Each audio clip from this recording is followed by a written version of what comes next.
কর্মের যে রহস্য আমাদের বৈদিক সনাতন শাস্ত্রে, বেদাদি শ্রুতিস্মৃতি শাস্ত্রে, গীতা ভাগবতে কর্মের যে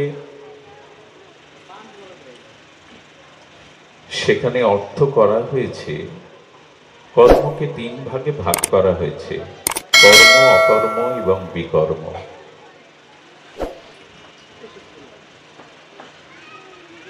তো এই কর্মপ্রধান জগতে আমাদের কর্মের যে ফল, যাকে আমরা প্রারব্ধ বলি, সেটি সকলকেই ভোগ করতে হয়। কর্মের ফল থেকে কেহ কোনোদিন নিষ্কৃতি পায়নি, পাওয়া সম্ভাবনা নয়। শ্রুতি দৃষ্টান্ত দিয়েছেন, শত শত গাভী মায়ের মধ্যে আপনি কিছু বৎস বাছুর ছেড়ে দিন, শত শত গাভী মার মধ্যে অসংখ্য গাভীর মধ্যে তার বৎসটি ঠিক তার মায়ের বাক্যেই চিনে নেবে। তেমনি আপনি অতীত যে কর্মে করেছেন সেটা অনাদি অতীত হতে পারে। সেই অনাদি কালের পূর্ব জন্মের যে কর্ম করেছেন, সেই কর্মের ফল আপনাকে কোনো না কোনো কালে, কোনো না কোনো সময়ে খুঁজে নেবেই নেবে।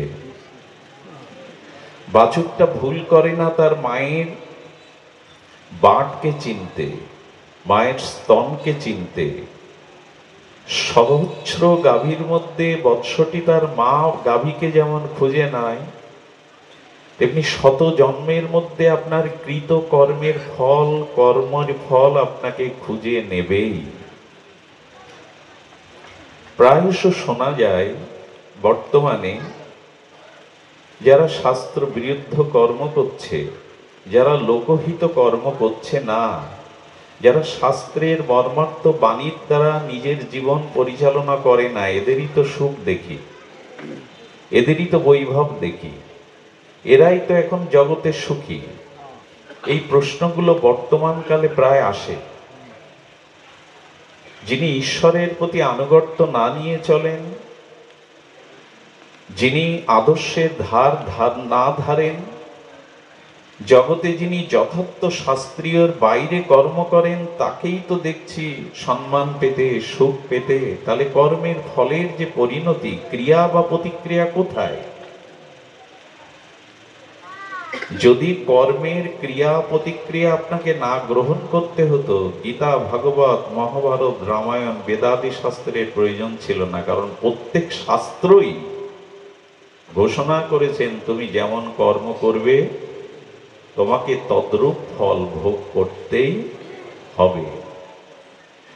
তো যদি অশাস্ত্রীয় কর্ম করে, অভদ্রোচিত কর্ম করে, অন্যায় ক্ষমতার দ্বারা যদি আমি সুখী হই, আর সেখানে যদি বলা হয় না না, কর্মের ফল কোথায়, এরা তো ভালো আছে, ধর্ম না মেনে, আদর্শকে না মেনে এরা তো ভালো আছে। যারা ধর্ম মানছে, যারা কর্মফলের ভয় করে, তারাই তো পড়ে পড়ে বঞ্চিত হচ্ছে, লাঞ্ছিত হচ্ছে। এ কথা বলা উচিত নয়। কারণ বৃক্ষটা আজ রোপণ করলে সেই বৃক্ষে আজই ফল ফলবে এমন নয়। বৃক্ষের বীজ রোপণ করলে আজই তার ফল প্রাপ্ত হতে হবে এমন নয়। আচ্ছা, অন্যায়, অপকর্ম, অশাস্ত্রীয় কর্ম করেও কেউ কেউ সম্মান, মর্যাদা, সুখ, শান্তির মধ্যে আছে কেন? যদি এই প্রশ্ন আসে কেন আছে, তাহলে একটু বলতে হবে হালকা শব্দের দ্বারা, কোনো না কোনো জন্মের পূর্ণের ফাইলটা তার খুলে গেছে। ফাইল খোলা বুঝেন তো? গত কোনো জন্মের একটা পূর্ণের ফাইল এখন বর্তমান খোলা আছে। এই জন্য এখন যতই সে অপকর্ম, অন্যায় কর্ম করুক, তার পূর্বের সুকর্মের পূর্ণের ফাইল খোলা আছে বিধায় এখন সে ভোগ করছে। অনেক মানুষ ভেতরে ভেতরে অন্যায় অপকর্ম করছে, অথচ ভালো আছে। তার মানে জানতে হবে তার পূর্বকৃত কোনো কর্মের, সুকর্মের আর পূর্ণের ফাইলটা বর্তমানে খোলা। বোঝা যায় কি? পূর্বের কোনো পুণ্য কর্মের দ্বারা সে বর্তমান ফল ভোগটা করছে, কিন্তু বর্তমান যে সে বিক্রিয়া কর্ম করছে, অশাস্ত্রীয় কর্ম করছে, তার ফল তাকে পেতেই হবে। পরমহংসদেব একটা কথা বলেছিলেন, আমরা আমাদের কিছু কিছু চরিত্রে অথবা মিডিয়াতে পত্র পত্রিকায় দেখেছি কেউ কেউ পাথর খেয়ে বেঁচে আছে। একবার একটা ম্যাগাজিনে আমি দেখেছিলাম কেউ পাথরকে হজম করছে, কিন্তু শাস্ত্র বলছে, ভাগবত বলছে পাথরকে হজম করতে পারো, কিন্তু পাপ কর্ম করে হজম করবে ক্ষমতা তোমার হয়নি, পাবেই না তুমি। ভলিউমটা একটু বাড়িয়ে দাও, সামান্য বাড়িয়ে দাও ভলিউমটা। পাপ কর্ম করে তুমি হজম করবে না, এই ক্ষমতা জীবের নাই। ধ্যান দিয়ে শুনুন, যদি কারো পাড়া খাওয়া পড়ে না, এই পাড়া শরীরে প্রবেশ করলে, ঠিক আছে বাবা, এই পাড়া যদি শরীরে প্রবেশ করে 20 বা 50 বছর পরেও তার প্রতিক্রিয়া দেহে বিস্ফোরক হয়ে বেরোবেই। এই জন্য শাস্ত্র বলছেন, গত পুণ্য কর্মের দ্বারা আপাতত তুমি শান্তি সুখ ভোগ করছো, কিন্তু বর্তমান ক্রিয়ার পাপটার জন্য তুমি অপেক্ষা থাকো। ওই বাছুর যেমন গাভীকে খুঁজে নেবে, কর্মফল একদিন তোমাকে অবশ্যই খুঁজে নেবে। এই জন্য কর্মপ্রধান এই জগতে কর্মের ফল সবাইকে পেতে হয়। ভীষ্মদেব সরসজ্জায় শায়িত। ভীষ্মদেবের মৃত্যু ঈশ্বরের হাতে নন। পৃথিবীতে এই জ্ঞান তাপস, এই চিরকুমার ব্রহ্মচর্য পরায়ণ জ্ঞাননিষ্ঠ গঙ্গাপুত্র শান্তনুপুত্র ভীষ্ম, ইনার মৃত্যু ইচ্ছা মৃত্যু ওনার হাতের মুঠোয়, আমার মতো আপনার মতো নয়। বিধির ওপরে তার মৃত্যু নির্ধারণ নাই। ভীষ্মদেবের ইচ্ছা মৃত্যু, চাইলেই মৃত্যু হবে। সেই ভীষ্মদেব শ্রী ভগবানকে সম্মুখে পেয়ে আর প্রশ্ন করেছিলেন, আমি শত জন্ম জানি কেশব। হে বাসুদেব ভগবান, হে জনার্দনে পার্থ সারথে, আমি শত জন্মের কথা জানি। মৃত্যুর সময় এই তীরের উপরে, বিষাক্ত যন্ত্রণা কাতর তীরের উপরে আমাকে মরতে হচ্ছে। আমি এমন কোনো পাপ করিনি শত জন্মে যে এই যন্ত্রণা আমাকে পেতে হবে। গোবিন্দ বললেন, শত জন্ম জানা আছে, তার পূর্বের জন্ম আমার ছাড়া তোমার জানা নাই। তোমার জানা নাই শত জন্মের পূর্বে। সেই শত জন্ম পূর্বে সরীসৃপ জাতীয় কোনো একটা প্রাণী পথ চলতে গিয়ে তোমার পায়ে জড়িয়ে যায়, তুমি তাকে পদাঘাত দিয়ে দূরে ছুঁড়ে ফেলেছিলে একটি কাঁটার উপরে, কণ্টকের উপরে। সে অনেকগুলো কাঁটা গাছের উপরে বিদ্ধ হতে হতে ধুকে ধুকে মারা যায়। শত জন্ম পরেও তোমাকে সেই কর্মফল ভোগ করতে হচ্ছে তীরের উপরে শুয়ে। এবং মজার কথা হলো, জানবার মতো কথা হলো, মানুষ গঙ্গা স্নান করে পাপ বিধৌত করার জন্য, পাপ স্খলনের জন্য, কিন্তু ভীষ্মদেব স্বয়ং গঙ্গার গর্ভে জন্মেছিলেন, তবু কর্মফল ক্ষয় করতে পারেননি। গঙ্গাতে অবগাহন করলে মানুষের পাপ স্খলন প্রক্ষালন হয়, কিন্তু সেই ভীষ্মদেব গঙ্গার গর্ভে জন্মেও কর্মফল এড়াতে পারেননি। ভগবান শ্রীকৃষ্ণের উত্তর পুরুষগণ, তার মধ্যে অন্যতম শাম্ব, শ্রীকৃষ্ণের পুত্র শাম্ব স্বয়ং ভগবানের পুত্র, দ্বারকাধীশ ভগবানের উত্তরসূরি আত্মজ। সে অষ্টবক্র সহ মুনীন্দ্রগণ ভগবান শ্রীকৃষ্ণের বন্দনা করতে এসেছিলেন। যে মনীন্দ্র, জ্ঞানীন্দ্র, যোগীন্দ্র, অমলাত্মা, বিমলাত্মা ঋষিদেরকে ভগবান শ্রীকৃষ্ণ প্রণাম করতেন, স্তুতি করতেন, সেই শ্রীকৃষ্ণের ছেলে শাম্ব যদুবংশের ছেলেদের নিয়ে ঋষি কাছে বলছে, ঋষি এক পুরুষ যুবককে রমণী সাজিয়ে, গর্ভবতী সাজিয়ে সামনে এনে বলছে, বলুন তো ছেলে না মেয়ে হবে? ত্রিকালদর্শী ঋষি দেখলেন শ্রীকৃষ্ণের ছেলেদের, সন্তানদের, দ্বারকাধীশ ভগবানের উত্তর পুরুষদের যদি গর্বে এ জাতীয় স্খলন হয়, এরা ভারতবর্ষই রাখবে না, ধ্বংস করে দেবে, এদের ধ্বংস অনিবার্য। অভিসম্পাত করলেন যে যদুকুল ধ্বংস হবে, এর গর্ভে যে জন্ম নেবে, শুল জন্মাবে, এই শুলের দ্বারা যদুবংশ ধ্বংস হবে। এবং সেই গর্ভ থেকে শুল জন্মালো, সেই শুল বলরামের আদেশে সাগর তীরে গিয়ে ঘষে ঘষে ঘষে ঘষে নিষ্ক্রিয় করবার চেষ্টা করা হলো। সেই ঘষে ঘষে নিষ্ক্রিয় করে সেই শুলের কিয়দংশ, যেটা দুগ্ধ ফেনিবিল ফেনার মধ্যে মিশে মাছ ভক্ষণ করলো, সেই মাছের পেটে ওই শুল আবার বড় হলো। ধীবর সেই মাছ পেল, বাজারে সেই শুল বিক্রি করলো, ব্যাত সেই শুল দিয়ে তীর কই করলো। এবং যদুবংশের ধ্বংসের অন্তে ভগবান যখন অপ্রকাট হবেন, ওই তীরের বিদ্ধ গোবিন্দের চরণটা আর পাখির মতো সেই রাঙা চরণটা দেখে তীর বিদ্ধ করেছিলেন ব্যাস। যদিও এটা ভগবানের অপ্রকাটের কারণ নয়, ভগবান নিজে তিনি পরতত্ত্ব সীমা হয়েও সমস্ত কর্মফলের ঊর্ধ্বে থেকেও জগৎকে জানালেন যে কর্মের ফল সবাইকে পেতে হয়, সেটা আমার সন্তান বা যদুবংশের ছেলে হলেও ক্ষমা নেই। এজন্য মানুষের উচিত এই কর্মকে যথাযথ রূপে নির্ণয় করা এবং কর্ম রহস্যটা জানা। আমরা একটু ধ্যান দেব, শুষ্ক কথা, লীলা কথা নয়, তবু ধ্যান দিতে হবে। কারণ কর্মই আমাদের জীবনের উত্থান এবং পতনের কারণ হয়। কর্মই এই জগতে মানুষকে পুনঃ পুনঃ জন্ম মৃত্যুর, পুনঃ পুনঃ কর্মফলের জরাব্যাধির কারণ হয়ে দাঁড়ায়। এই পৃথিবীতে প্রত্যেকটি প্রাণী তার পূর্বজাত কর্মফল ভোগ করবার জন্যই জগতে এসেছে। এই জন্য কর্ম রহস্যটা আমাদের জ্ঞাত হওয়া একান্ত অপরিহার্য। কর্মণা গহন গতি, গীতাকার ভগবান বলছেন কর্মের গতি বড় গভীর। কর্মের রহস্য আমরা সবাই অনুভব করতে পারি না। পর্বত শৃঙ্গের গুহার মধ্যে ঘোর অন্ধকার, তাতে প্রবেশ করা যেমন দুরূহ কাজ, তেমন কর্মের রহস্যটা পর্বত শৃঙ্গের গুহার মতো, সেটি বড় দুর্বেদ্য, বোঝা যায় না।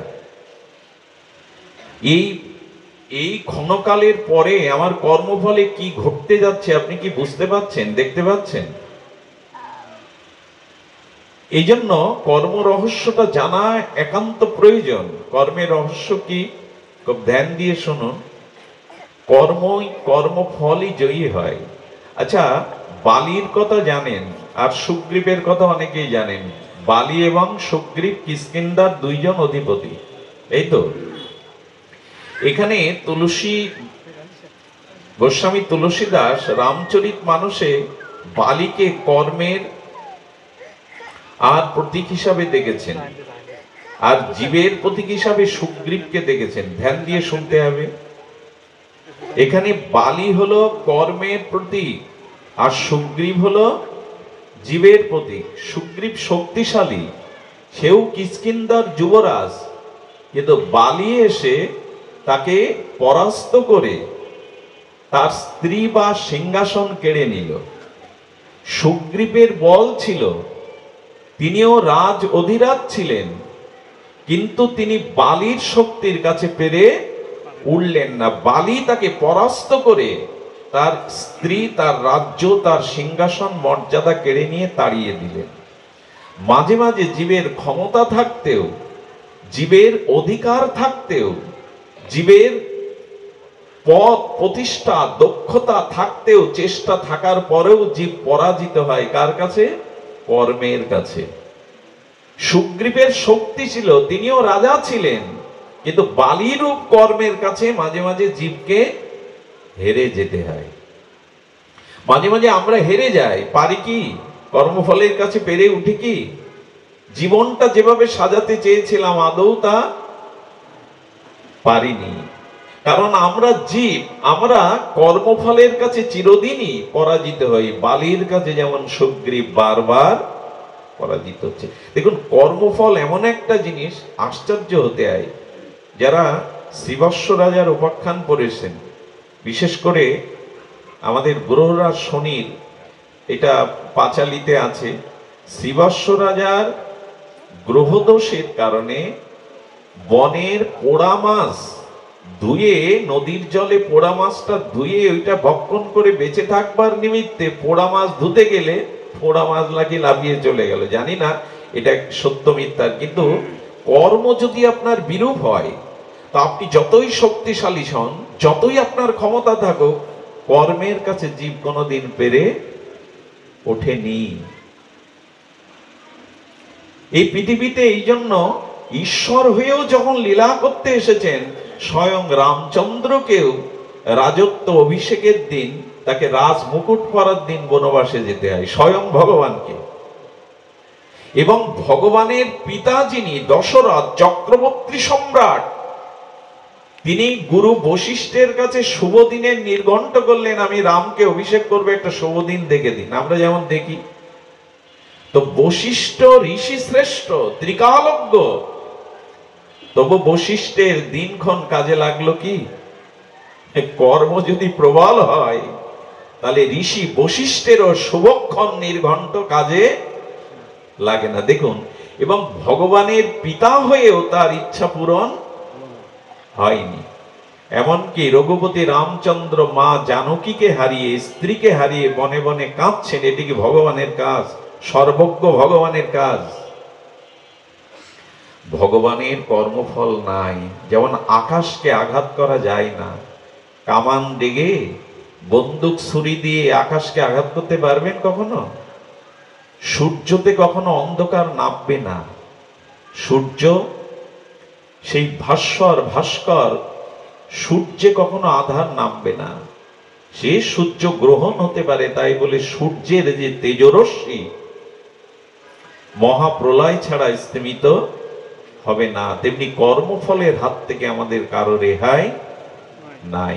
তো মাঝে মাঝে জীব রূপ সুগ্রীব আর কর্মফল রূপ বালির কাছে মাঝে মাঝে পরাস্ত হয়ে স্ত্রী, সম্পদ, সম্মান সব হারাতে হয়। হলো কিনা? আচ্ছা, কর্মফল এড়ানোর বা কর্মফলের যে প্রারব্ধকে সেটি ক্ষয় করবার কোনো উপায় কি শাস্ত্র বলেছে? আমরা তো সমস্যাটা শুনলাম, সমাধান কি দেওয়া আছে? বলো আছে। আমার অনাদিকালের যে প্রারব্ধ কর্ম, সঞ্চিত কর্ম, ক্রিয়ামান কর্ম, কর্ম তিন প্রকার: ক্রিয়ামান, সঞ্চিত, প্রারব্ধ।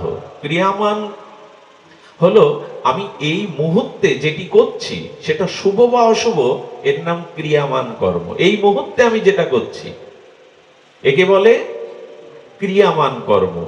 এই ক্রিয়ামান কর্ম শুভ বা অশুভ, মঙ্গল বা অমঙ্গল, অনুকূল বা প্রতিকূল, এটা যখন সঞ্চয় হয়ে থাকছে, তখন মানে অতীত সঞ্চয়, অনেক অনাদি কর্মের কর্ম আমার সঞ্চিত হয়ে থাকছে, তার নাম সঞ্চিত কর্ম।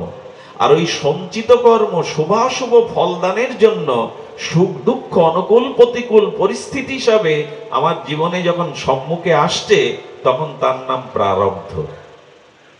ক্রিয়ামান, সঞ্চিত, প্রারব্ধ, কর্মের এই তিন গতি। এখন লক্ষ্য করুন, জীব এই কর্মফলের দ্বারা নিষ্পেষিত হবে, আর এই কর্মফল তাকে অবশ্যই অবশ্যই ভোগ করতে হবে। কিন্তু এমন কোনো শক্তি নাই, এমন কোনো উপায় নাই যে জ্ঞাত ও অজ্ঞাতসারে কর্মফলকে আমি ক্ষয় করতে পারি, কর্মের থেকে আমি নিষ্কৃতি পেতে পারি। এই উপায় যদি না থাকতো, তাহলে সর্বজ্ঞ, সর্বশক্তিমান তত্ত্ব এবং করুণার আধার আশ্রয় ভগবানকে কেন ডাকি আমরা? যদি কর্মই ভোগ করতে হবে, এখানে ঈশ্বরের কোনো করুণা আমাকে কর্মের নিদারুণ ফল থেকে রক্ষা করতে না পারে, তাহলে কর্মফলই তো ভগবান হয়ে গেল, সর্বশক্তিমান হয়ে গেল। এখানে সচ্চিদানন্দ করুণা ঘন কৃপামূর্তি ভগবানের কি প্রয়োজন? হ্যাঁ, কর্মফল ক্ষয়ের উপায় ভগবান বলেছেন। শ্লোকটি গীতাতে সকলেরই জানা, সকলেই এই শ্লোকটি জীবনে এক দুইবার ভেবেছেন, উচ্চারণ করেছেন, শ্রবণ করেছেন। সর্বধর্মান পরিত্যাজ্য মামেকং শরণং ব্রজ। এই দেখুন, কর্মফল থেকে নিষ্কৃতির উপায় স্বয়ং ভগবান সার্বভৌম গীতা শাস্ত্রে বলে গেছেন। অহং তং সর্ব পাপেভ্য মোক্ষায় স্বামী মা শুচ। আমি তোমার সমস্ত পাপ কর্মফল থেকে উদ্ধার করব। কত বড় ভরসার স্থল রেখে গেছেন ভগবান। মা শুচ, দুঃখ করো না। শুচ মানে দুঃখ, তুমি দুঃখ করো না। সর্ব পাপেভ্য হরহরি, তোমার অনাদিকালের দুর্বাসনা কামনাময় প্রবৃত্তিময় যে কর্মের ফল, পাপের ফল, আমার শরণ নাও। যদি আমার শরণাগতিতে আসতে পারো, আমাতে আত্মসমর্পণ করতে পারো, আমি কথা দিচ্ছি কর্মের ফল হতে আমি তোমায় নিষ্কৃতি করব। আমি কথা দিচ্ছি।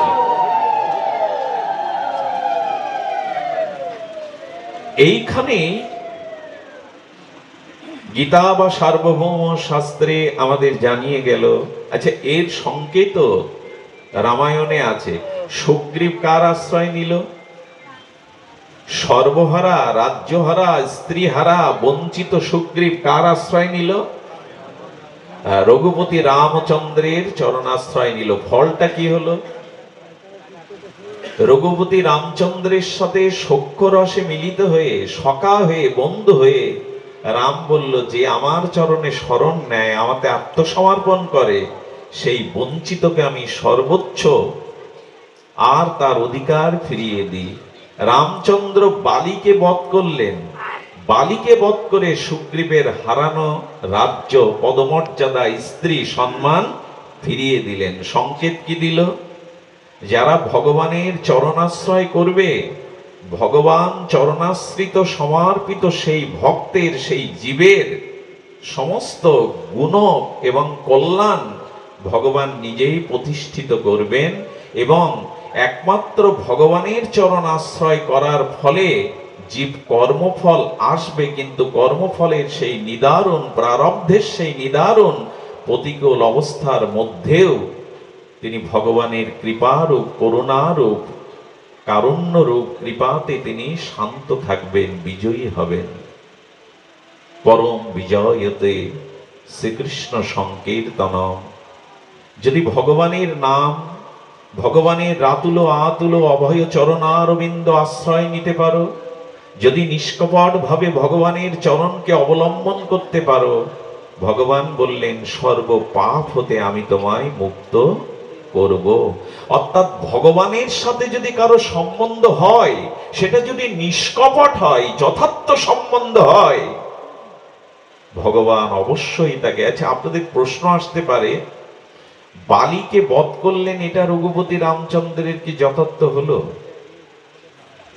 এক ভাইকে রাজ্য ফিরিয়ে দিয়ে আর এক ভাইকে বনের পশুর মতো অলক্ষ্যে হত্যা করলেন। প্রভু, এটা তোমার কোন ন্যায় বিচার?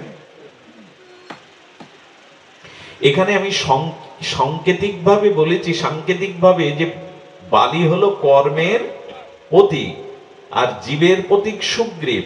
তো কর্মফলের দ্বারা জীব যখন পরাজিত হয়, সেই জীব আবার জয়ী হতে পারে সর্বকর্ম ফলদাতা, আশ্রয়দাতা, অহেতুক গুণ সিন্ধু, করুণা সিন্ধু, ভক্তবৎসল ভগবানের চরণাশ্রয় করলে জীব যে কর্মফলের কাছে পেরে উঠছিল না, তখন সেই জীব গোবিন্দ কৃপায় শক্তিমান হয়ে কর্মকেই পরাস্ত করতে পারে, কর্মফলকে সে পরাস্ত করতে পারে, পরাস্ত করতে অবশ্যই পারে। এটি ভগবানের কৃপা। কারণ কর্তম অকর্তম সর্বদা কর্তম অন্যতা কর্তম, ভগবানের পক্ষে কোনো কিছুই অসম্ভব নয়। তবে এই প্রশ্নের মীমাংসা আমরা করি। বালি বধ করার পরে বললেন ভগবান, লক্ষ্য করুন কি অপূর্ব এই জিজ্ঞাসাটা। অনেকেই এই নিয়ে প্রশ্ন তোলেন মর্যাদা পুরুষোত্তম রাঘবেন্দ্র রামের প্রতি, এটি কি অবিচার নয়? বালি বলছেন, তুমি ভগবান, আমাকে তুমি সম্মুখ সমরে যুদ্ধের দ্বারা পরাস্ত করো, এটাই তোমার বীর্যবত্তা। বনের পশুকেও মানুষ সামনে শিকার করে, আর তুমি আমার অলক্ষ্যে পেছন থেকে পশুর মতো হত্যা করলে, কি জবাব তোমার কাছে চাইব প্রভু? রামচন্দ্র আপাত উত্তর তিনি দিলেন না, অপেক্ষা করছেন বালি কি বলে। বললেন, প্রভু শুনুন, আমাকে যে আপনি বধ করলেন, হ্যাঁ, আপনি অধর্মের নাশ করবার জন্য, ধর্ম প্রতিষ্ঠিত করবার জন্য আপনি আসেন। অধর্ম যখন গ্লানি রূপে পৃথিবীতে বিস্তার লাভ করে, আপনি অধর্মকে নাশ করেন, অধার্মিককে নাশ করেন, সাধুদের পরিত্রাণ করেন, এটা বলেছেন। তো আমি তো কিষ্কিন্ধার বানর জাতি, পশু জাতি, আমার দ্বারা তো পশুত্ব কর্ম হবে। রাম বলছে ছোট ভাইয়ের স্ত্রীকে জোর করে হরণ করা, ছোট ভাইয়ের অধিকার বঞ্চিত করে তার রাজ সিংহাসন কেড়ে নেওয়া। তো বললেন, আমি তো পশু জাতি, পশু তো পশুর মতো কর্ম করবে, পশু তো পশুর মতো কর্ম করবে। তখন বললেন, পরের স্ত্রীকে হরণ করার সময়, পরের অধিকারকে বঞ্চিত করার সময় তোমার পশু বুদ্ধি আসেনি, হ্যাঁ, তোমার ধর্মবুদ্ধি আসেনি, কিন্তু এখন হারাচ্ছ, তখন তোমার ধর্মবুদ্ধি আসছে। তুমি পশু জাতি নও, কারণ এখন হারিয়ে ফেলছো, তাই তোমার বিচার বুদ্ধি আসছে। কিন্তু যখন বঞ্চিত করে দখল করেছিলে, তখন তুমি পশু বুদ্ধির দোহাই দিয়ে এগুলি ভোগ করেছিলে। কর্ণের রথের চাকা কুরুক্ষেত্রে ডেবে গেছে মাটিতে। বীর অর্জুনকে কর্ণ বলছেন, নিরস্ত্রকে অস্ত্র দ্বারা বান বর্ষণ করা যোদ্ধার ধর্ম নয়। অর্জুন বুঝলেন, ধনুর্বাণ ত্যাগ করলেন। স্বয়ং গোবিন্দ এগিয়ে এসে বললেন, ধর্মের তত্ত্ব, ধর্মের রহস্য তুমি কি জানো অর্জুন? সরে দাঁড়া, এই মুহূর্তে কর্ণকে বধ করো। কর্ণ বলছে, বা জনার্দন বা, নিরস্ত্রকে তুমি অস্ত্র দ্বারা বধ করতে শিক্ষা দিচ্ছ? তুমি ভগবান, তুমি পুরুষোত্তম। হুঙ্কার দিলেন অখণ্ড পরতত্ত্ব শ্রীকৃষ্ণ। যেদিন সপ্ত রথি মিলে আর সেই চক্রের মধ্যে, চক্রব্যূহের মধ্যে নিরস্ত্র অভিমন্যুকে পেছন দিয়ে ছুরি মেরেছিলে, সেদিন তোমার ধর্মবুদ্ধি কোথায় ছিল কর্ণ? নিরস্ত্র অভিমন্যুকে চক্রব্যূহের মধ্যে যখন তার পেছনে ছুরি মেরেছিলে, সেদিন তোমার ধর্ম জ্ঞান, ধর্মবুদ্ধি কোথায় ছিল? ধর্ম যে নিজে পালন করে না, ধর্মের উপদেশ দেওয়ার কোনো অধিকার তার নাই। যে ধর্মকে লঙ্ঘন করে, ধর্ম তাকে রক্ষা কখনোই করবে না। ধৃধাতু মনোত্তর প্রত্যয় যুগে যদি ধর্ম শব্দ নিষ্পন্ন হয়, তবে ধর্ম শব্দের সরলত্ব হলো যাকে ধারণ করলে আর কখনো পতন হয় না। তুমি ধর্মকে ধারণ করনি, এই জন্য ধর্ম আজ তোমাকে ধারণ করবে না। বালিকে বলেছিলেন, লক্ষ্য করুন, বালিকে বলছেন রামচন্দ্র, তুমি যদি জীবন চাও, আমি ভগবান, তোমার আক্ষেপ থাকতে পারে, তুমি জীবন ফিরে যদি চাও, আমি তোমাকে জীবন দান করতে পারি। চাও কি? অযথা ভগবানের প্রতি দোষারোপ করবেন না। এইগুলি জানার পরে, এ দেখো কোথাও লুজ হয়ে গেছে, ঠিক আছে, জানার পরে তবে বলবেন। দেখুন এখানে বালি বলছেন, বালিকে বলছেন, প্রভু, বহু উপদেশ শোনার পর বালির চোখে জল এলো, আর বললেন, আমি পুনর্জীবন চাই না, তবে আমার অঙ্গদকে, আমার স্ত্রীকে আমি আপনার চরণে সমর্পণ করতে চাই। আমি জানি আপনি পূর্ণ ব্রহ্ম, সনাতন, শাশ্বত অব্যয় পুরুষ। তবে শুনুন ভগবান, আমি পুনর্জীবন চাই না, কারণ এই মুহূর্তে আমার সৌভাগ্যকে আমি অভিনন্দন জানাচ্ছি। স্বয়ং ঋষি মুনিগণ বহু যুগ যুগান্তর তপস্যাও করে মৃত্যুর সময় আপনার সাক্ষাৎ দর্শন পায় না, আর আমার মতো বালি আজ সম্মুখে আপনি স্বয়ং ভগবান দাঁড়িয়ে আমার সামনে। আমি গঙ্গা তীরে, আমি আপনার চরণ বদন দর্শন করতে করতে যদি মরতে পারি, এর থেকে কল্যাণকর কোন জীবের মৃত্যু হতে পারে না। এটা মৃত্যু নয়, এটা মহামৃত্যু। তোমাকে স্মরণ করতে করতে, তোমাকে দর্শন করতে করতে, গঙ্গার নির্মল পবিত্র পুত হাওয়া অঙ্গকে স্পর্শ করতে করতে আমি যদি যেতে পারি, এটা আমার মহাপ্রস্থান হবে, সাধারণ প্রস্থান নয়। বালিকে ভগবান আশ্রয় দিলেন চরণে, তাকে ক্ষমাও করলেন। করুণাময়, করুণা নিধি, করুণার আশ্রয় আধার স্বয়ং রাঘবেন্দ্র মর্যাদা পুরুষোত্তম বালিকে আশীর্বাদ করলেন, মৃত্যুর সময় স্বয়ং বরাভয় দান করলেন। এ ভাগ্য কজনে হতে পারে? শুধু ভক্তগণ, কিন্তু এর পরের কথাটা আমাদের জন্য বড় শ্রেয়। পরের কথাটা কি জানেন? সুগ্রীব বন্ধুত্ব করলো, কর্মফলকে পরাস্ত করলো ভগবানের অশেষ বিশেষ করুণায়, আর কথা দিল কি, তুমি কর্মকে পরাস্ত করে তুমি জয়ী হয়েছ, এখন তোমাকে আর একটা কর্ম করতে হবে। কথাটি খুব রহস্য ব্যঞ্জক, একটু যদি হৃদয়ে গ্রহণ করেন।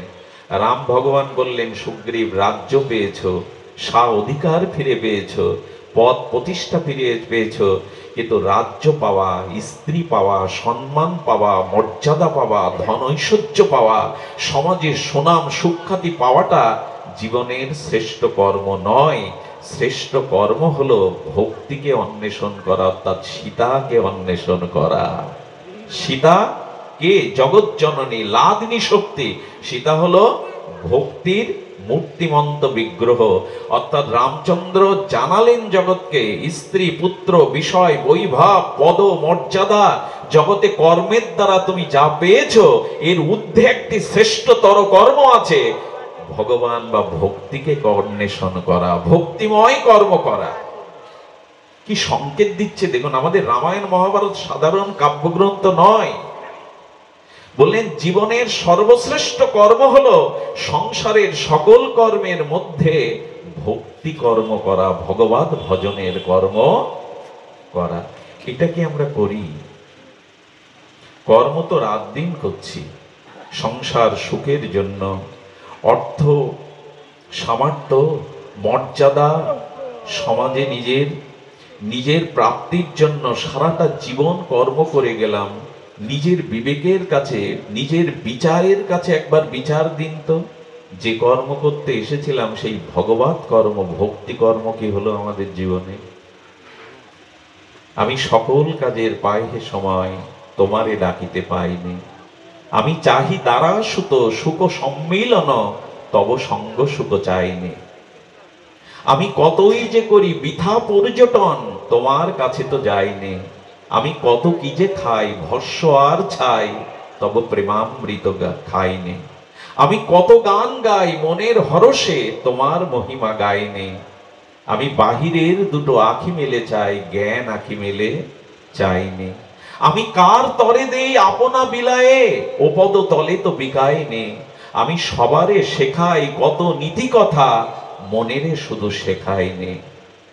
আমি সকল কাজের পাইহে সময় তোমারে ডাকিতে পাইনি।